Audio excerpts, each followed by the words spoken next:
Hey guys, Pete here from Snake Catcher Moreton Bay. Just recently my wife and I took a trip up to Mount Walsh National Park, approximately 20 kilometres east of Bickerton.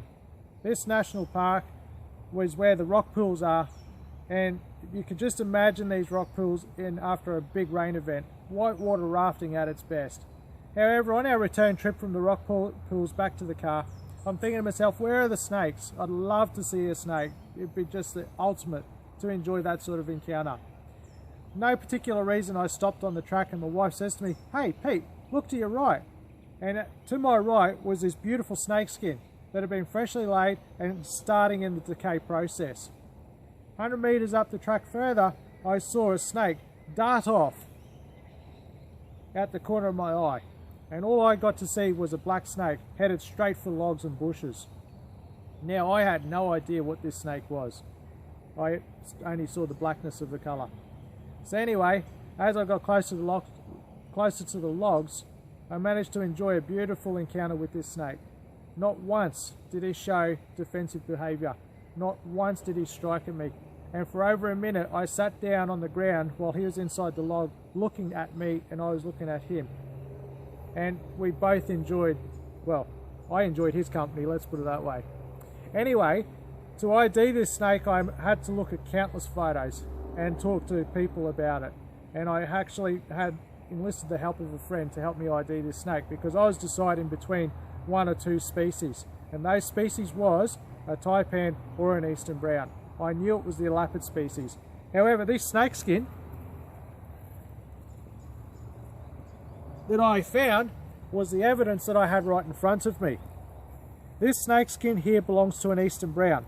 And what I'm going to show you is, if we take this part of the body, is one of the identifying processes is that it has 17 mid-scale body scales.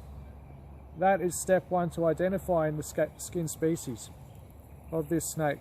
The other one, if I can show you this part in particular, this is where the cloaca is.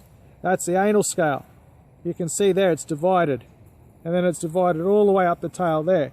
They're the other things that we look for when identifying the species of snake. And the identity that we found is this skin here belongs to an eastern brown.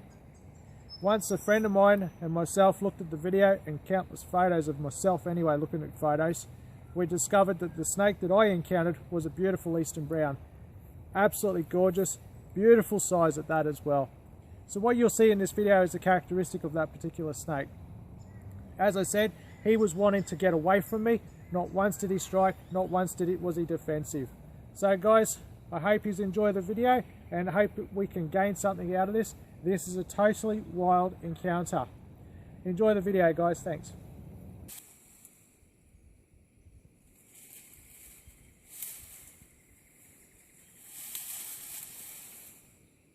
Okay. Here he is. See his head. You can see his head? Yep. Here we go.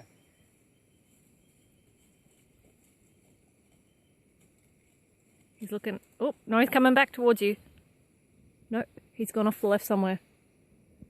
Okay, has he? So he's come out of the log. He must have.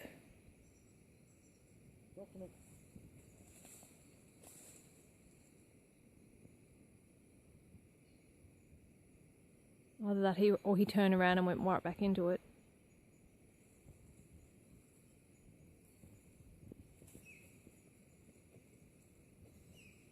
I don't think he can come out here. Must have gone off to the left then. Well, he's not here because I can't see him. I was looking through the camera and it wasn't very clear. Beg your pardon? I was looking through the camera and it wasn't very clear. Yeah.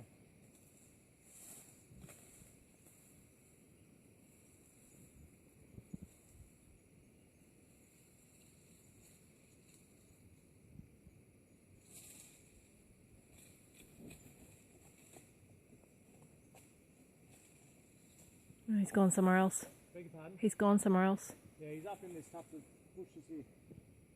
So what I'm going to do now is get a stick and poke around up there. Yep, here he comes. Here Stand still.